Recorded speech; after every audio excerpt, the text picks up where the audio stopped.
Good afternoon, everybody. Happy Friday.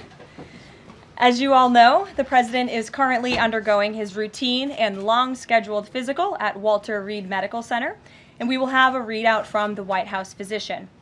Last night, Karoline arrived back safely in the United States after being detained in Russia for more than a year. Since Inauguration Day, President Trump and his team have secured the release of more than 40 detained Americans abroad.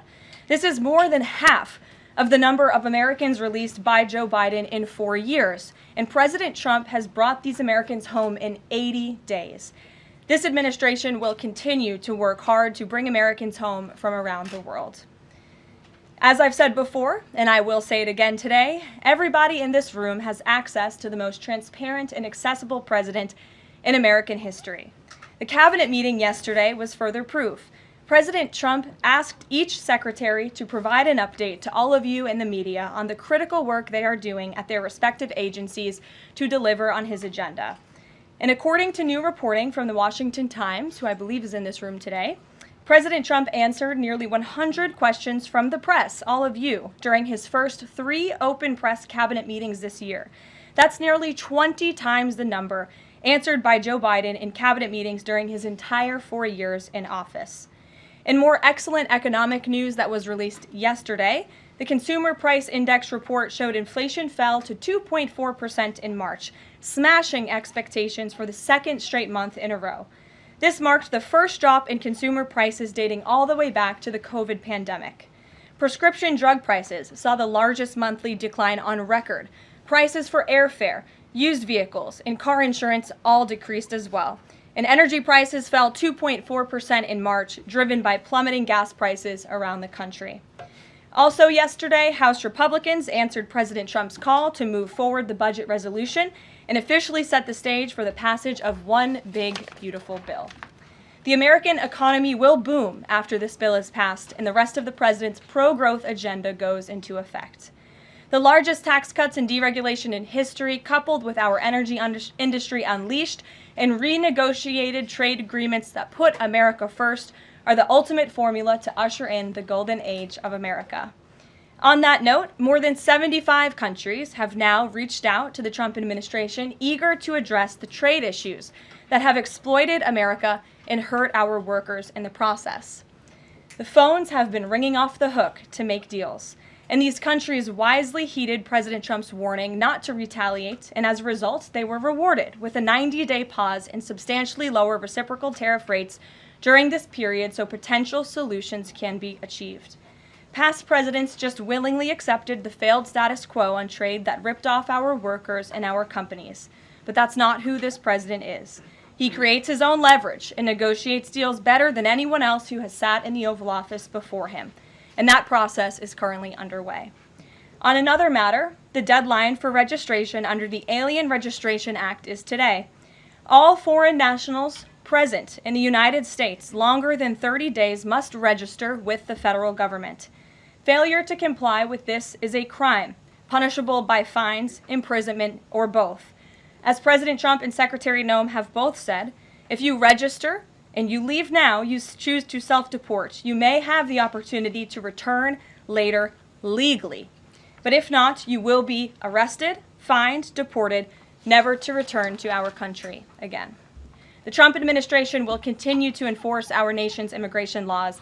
We will not pick and choose which laws to enforce. We must know who is in our country for the safety and the security of our homeland and for all American citizens. I also have a note from the First Lady to share with you on this Friday. On Tuesday this week, First Lady Melania Trump celebrated the advancement of the Take It Down Act in the House Energy and Commerce Committee. The important legislation passed the committee with bipartisan support. And as you may remember, the president talked about this bill in his address to a joint session of Congress last month. The First Lady remains dedicated to her championing child well-being, ensuring that every young person can thrive, and of course, championing her Be Best agenda. We urge Congress to swiftly pass this important legislation. Here in our new media seat today, we have Jordan Berman. Jordan is a social media content creator and influencer and a lawyer who grew up breaking down the news from a neutral perspective. Jordan is the host of her own podcast called Unbiased Politics, where she dissects the top stories from the week from a legal perspective. Jordan focuses on bringing back real journalism from a nonpartisan perspective and has mastered explaining complex legal decisions to a mass audience in the short-form context. Her two biggest platforms are TikTok and Instagram, where she has roughly 500,000 followers on each. With that, please kick us off, Jordan. Thank you. As you know, yesterday the House passed the SAVE Act, and many married women, soon-to-be married women, are concerned that the new voter ID requirements may inhibit their access to the polls. What assurances can you give women voters in America to ease their concerns? Sure. Well, the SAVE Act, as you mentioned, was passed by the House yesterday. This is the Safeguard American Voter Eligibility Act. I believe I'm getting that correct. And this act is a common sense measure. It would require proof of citizenship for voting in our elections. The Democrats have been fear-mongering about this bill, have been saying that married women, if their name has changed, they didn't change it on their identification, would not be able to vote. That is complete fallacy. There are outlined in the bill about how to avoid that.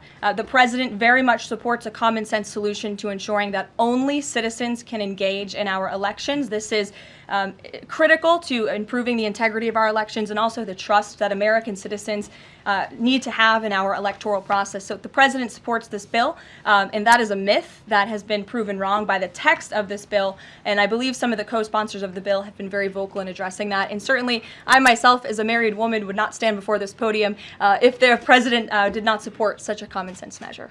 Thank you. For my next question, I actually want to give a voice to the American people. I sourced the question from one of my listeners. Her name is Bryn. She is from Oregon. And she asked, what, if any, plans do you have, the administration, for the money that will be generated by tariffs imposed on foreign goods? How will the administration facilitate the development of American industries when many critical components, labor, parts, etc., are much cheaper and more feasible from foreign entities? It's a great question from your listener, and I want to thank her for submitting it to you to ask. That's the part of the new media seat is so that everyday Americans across the country have a voice in this room. So thank you again for being here. Thanks for the question. The president's point about his trade and tariff agenda is to bolster our manufacturing industries here in our country, to bring down the cost of living here in our country, and to ensure that we are maintaining critical supply chains here in America. We cannot be dependent on countries like China if we want this country to be strong and wealthy. So the president wants to restore wealth to America by shoring up these jobs here at home, which will result in good paying jobs and higher wages for the American public. And so Americans should trust in that process. He effectively implemented tariffs in his first term while driving down the cost of living in this country, and that's what he's focused on doing again. So thank you. As a follow-up question, could I just ask, are there any specific ideas that the administration has as to what that revenue, specific tariff revenue, will be used for? Yes, to the heart of your question, the president has spoke about the trillions of dollars that he expects in revenue from tariffs and how we can use it to pay down our debt and to ensure that we are no longer faced with a crippling national debt in the trillions that is going to bankrupt our nation for future generations. So that money coming back home will make America in the green rather than in the red, which any small business owner across the country, I believe, can appreciate. Thank you so much. Thank you. Kelly. Tomorrow there will be negotiations between the United States and Iran in Oman.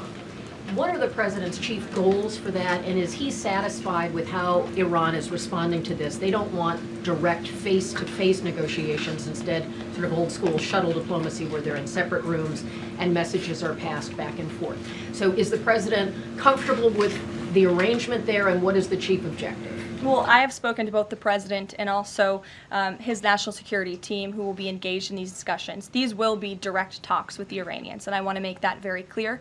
I also spoke to the president just last night about his goal when it comes to Iran, and he has reiterated repeatedly to all of you publicly and also privately to his team here at the White House, his ultimate goal and the ultimate objective is to ensure that Iran can never obtain a nuclear weapon. The president believes in diplomacy, direct talks, talking directly in the same room in order to achieve that goal. But he's made it very clear to the Iranians, and his national security team will as well, that all options are on the table, and Iran has a choice to make. You can agree to President Trump's demand, or there will be all hell to pay. And that's how the president feels. He feels very strongly about it. And can you update us on Mr. Witkoff in Russia and what's happening with direct communications with Vladimir Putin? I can confirm that Mr. Witkoff is in Russia to have direct communications with the Kremlin and with Vladimir Putin. This is another step in the negotiating process towards a ceasefire and an ultimate peace deal in Russia and Ukraine. As these negotiations are ongoing, I obviously will not get ahead of the president or his team, but I think the president has been quite clear that he's been continually frustrated with both sides of this conflict, and he wants to see this fighting end. He wants the war to end. We believe we have leverage in negotiating a deal, to a peace deal, and we're going to use that leverage, and the president is determined to see this through. Thanks, Karoline. President Trump has said China wants to make a deal on tariffs. The president says he has a great relationship with Chinese President Xi. He's willing to speak with him directly. Why doesn't the president just pick up the phone and get this ball going? All of the things the president just said are true. The president, as I said from the podium just a few days ago when I was up here, would be gracious if China intends to make a deal with the United States. If China continues to retaliate, it's not good for China. The United States of America is the strongest, best economy in the world, as evidenced by the more than 75 countries who have called the administration immediately to cut good deals. So the president wants to do what's right for the American people. He wants to see fair trade practices around the globe, and that's his intention and his goal. So is he waiting for China to make the first move here? I'm not going to comment on communications that are happening or may not be happening, or either way. We'll leave it to our national security team to get these discussions underway. And as always, in the effort of transparency, we will provide updates moving forward. But the president has made it very clear he's open to a deal with China. Why is he optimistic that China's going to make a deal, or wants to make a deal? If they're not talking, where's that optimism come from? He's optimistic. Hey, Sean. why would any of our allies work with us to isolate China in a trade war if we're treating friend and foe alike? You'll have to talk to our allies who are reaching out to us. The phones are ringing off of the hooks. They've made it very clear they need the United States of America. They need our markets. They need our consumer base. You saw Prime Minister Benjamin Netanyahu in the Oval Office with the president saying that he was going to bring down all of their monetary tariffs and their non-monetary tariff trade barriers as well. We've heard from South Korea. We've heard from Japan. The president has spoken to Vietnam. We have Italy coming to the White House next week. There's a reason for that, Sean, and it's because they need the United States of America and our business model and our markets to survive, and the president is using that leverage to our advantage. Michael. Hey, thank you, Caroline. Two-part question on China. Beijing says it will simply ignore any further tariff escalations from the U.S. Does President Trump see this as China backing down? And as a follow-up to that, what do you say to people like Shark Tank's Kevin O'Leary who say, you guys simply haven't tariffed China enough? Look, the tariff rate on China remains where it was yesterday, at the 145% level. The president made it very clear when the United States is punched, he will punch back harder. And he hopes to make a deal that benefits the American worker and our companies that have been ripped off for far too long. And he's finally taking bold and courageous action to do that. You know, taking on China is, in the terms of trade and tariffs, is something that both Democrats and Republicans alike have spoken about for decades. President Trump is finally doing it. Caroline, real quick, the president of El Salvador is coming to the White House on Monday. Does President Trump want him to bring Kilmar Abrego Garcia with him? The Supreme Court made their ruling last night very clear that it's the administration's responsibility to facilitate the return, not to effectuate the return. I believe the Department of Justice just filed another brief in the lower court. I would defer you to that for any updates. But as you mentioned, President Bukele will be here at the White House on Monday to talk about the cooperation that is at an all-time high. And we very much appreciate President Bukele and El Salvador's cooperation and the repatriation of El Salvadorian gang members who the previous administration allowed to infiltrate our country. Sure. Thank you very much, Caroline. The president spoke quite highly of the great relationship that he has with the Turkish president. We know that the president might be heading off to the Middle East very soon. Is he planning to meet with the Turkish president, either here in the White House or in Turkey? Any plans? I don't have any details about the president's overseas trip other than to say he was surely going to Saudi Arabia. There could be more countries as part of that trip. We're working on the details, and as I've said repeatedly, we will provide the details of that trip as soon as possible. A trip to Turkey, or his invitation to the Turkish president, is under consideration? I'm not going to comment on the details of the trip, but once they're confirmed, I will certainly let you all know. Yes, Stephen. Thank you, Caroline. I'd like to ask you about presidential health and also about tariffs. On presidential health, are there plans for the president's physician to come here and take our questions? And also, President Trump repeatedly makes remarks about the former president's health. Is he considering using his executive powers to bring any greater transparency there? As I have said, the president is undergoing his long-scheduled physical. It's a yearly physical that every president receives, and we will provide an update on that by the president's physician as soon as we possibly can. And about the former president and transparency regarding his health, are there... Well, I can tell you there was certainly a lack of transparency from the former president, from the entire former administration, and frankly, a lot of people in this room when it came to the health and the competence of the former president of the United States, Joe Biden. There was one of the greatest cover-ups and frankly political scandals this nation has ever seen. It's been unraveled in some recent books that are being written by journalists who engaged in that cover-up and scandal, which is quite ironic. But this president is clearly committed to transparency. You in this room see him and hear from him on a daily basis. You in this room know from covering him, it's hard to keep up with him. He is a machine working around the clock every single day. And the physician, after today's physical, will provide an update on the report in the effort of transparency. If I could ask about tariffs, there have been big swings this week in the Treasury bond yields. There's a theory that it might be because of China dumping these as leverage, driving up costs for U.S. loans like mortgages. Does the White House have evidence that this is in fact a result of Chinese dumping, and if so, is there a message on that? Not to my knowledge, but I would check in with the Treasury Department on that. I can tell you, I know our Secretary of Treasury, Scott Bessent, is keeping a very close eye on the bond market. He spoke about it at the White House this week, and I know he's keeping his eyes on it day to day. Ed. Thanks. Thank you, Karoline. So the administration, I have an administration source who's telling me that we're weeks away from the first deal with the country over tariffs. Where is the administration? How soon can we see that? And what country is that first one? I won't reveal or get ahead of our trade team as these negotiations are obviously ongoing, but I can tell you very good progress has been made. Jamison Greer was on television this morning and I spoke to him, and he confirmed that more than 15 offers are already on the table, which is remarkable in just a mere matter of days. And as I said earlier, we've heard from more than 75 countries around the world. This is a team effort. The president has a team of great, brilliant advisors who have been with him every step of the way, and all of them will be divvying up the workload. And I just want to give the president and his trade team credit for taking this on. This is a massive undertaking. There's no doubt about it. We take it very seriously. The president is determined to renegotiate global trade on behalf of American workers. And again, you've seen people on both sides of the aisles calling for this for years, but I think no other president lacked the courage or maybe the work ethic or the stamina to take on such a task. And I know there were some questions about the president's delayed departure earlier to Walter Reed. I'd like to address it was because he's working on this very issue, so he was running a bit behind this morning. On the 90-day pause, what would the president need to see in order to extend that 90-day pause for countries on tariffs? Well, I think the president addressed this yesterday when he said he's hoping that there will be good deals made before the 90 days is up, and we will cut those deals as soon as we possibly can, country by country, tailor-made deals for each and every country as they all propose unique challenges and unique assets to each country, advantages rather, and when that 90-day mark hits, the president will make that decision then. One more, if I could, on a different subject. So a bird earlier attacked my colleague, Peter Doocy, during a live shot at the White House. I'm wondering if that's why Peter is absent from his seat. Is he doing okay? He's recovering. Has anyone checked on him? He's recovering. Is anyone looking into that incident? I could check in with GSA to see if anybody here is looking into it. I also understand there was a mouse in the briefing room earlier today, so I'm hoping somebody checked in on that, as I'm hoping it doesn't run up here and distract me.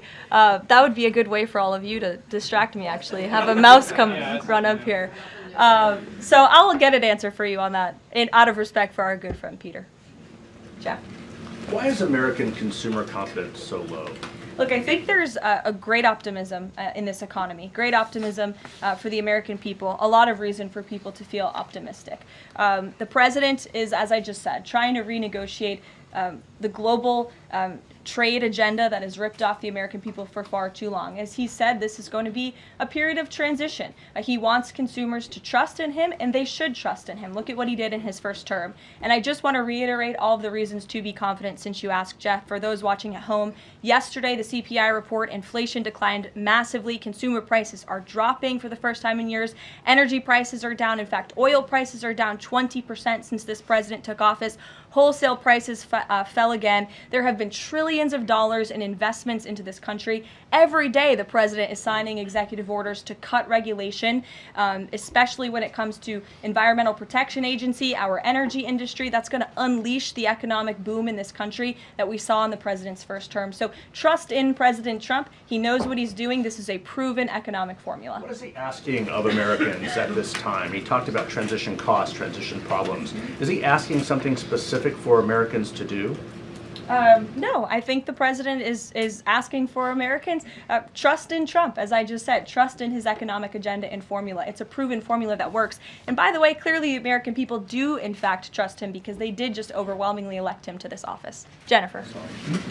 Is he going, I'm asking about the physical, is he undergoing any general anesthesia, and can you outline any of the other tests that he's doing today? He is not. He is undergoing quite a few tests, imaging. Again, it's a it's a yearly physical, so there's quite a lot that goes into it to make sure the president is accomplishing all of his goals, and we will provide a readout of that as soon as we can. And will you be committed to releasing all of the results, as many of the results as possible? Of course, yes. The president's physician will do that. I spoke with him this morning.